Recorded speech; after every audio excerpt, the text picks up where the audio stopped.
Rowere mag riwruok makelo kanyakla rowere manie duond buche mopogore opogore pacho ka koro kwayo jatend piny William Ruto mondo oti gi rieko matut e yiero jotend migepe manyien kotelnegi kod jatendgi Kidi Mwaga. Rowerego nopuoyo jatend piny William Ruto kuom riembo e tich jotend migepe ka koro gidwaro ni jotend migepe manyien mibiro yiero bed jogo mong'eyo tijgi maber, joma nigi bidhruok, ka bende onego giwuogi e oganda dhoudi duto te maonge akweda.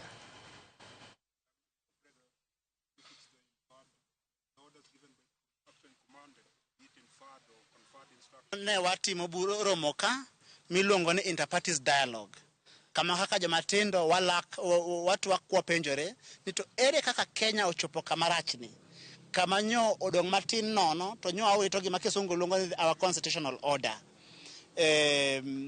Waloso mo wacho ni wadusiro ker kuom nyo vunjo duond cabinet mare, to kama nyo setimo kamano wawacho ni koloso cabinet manyien to nitiere weche adek manyaka otimnwa.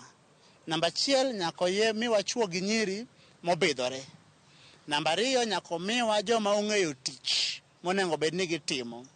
And namba adek, nyaka omiwa cabinet manyiso ni Kenya oriwore kamoro achiel.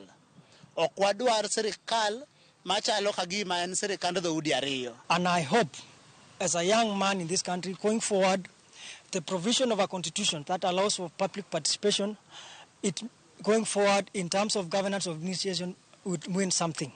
So that public participation exercises called by either parliament or the executive should never be a cosmetic exercise. It should mean something for this country. I hope that now that the president has extended an olive branch to the country in terms of the dissolution of the cabinet, we can now see some level of goodwill in terms of the ODPP and the DCI coming together to prosecute, investigate and prosecute all the police officers who are involved in any form of brutality, any form of abductions, all the killings that we have been seeing. And we also call on the president that this is a non-negotiable issue. Human rights are not to be negotiated. Human rights are not alienable. Every human being is entitled to human rights, and we expect this to come to an end.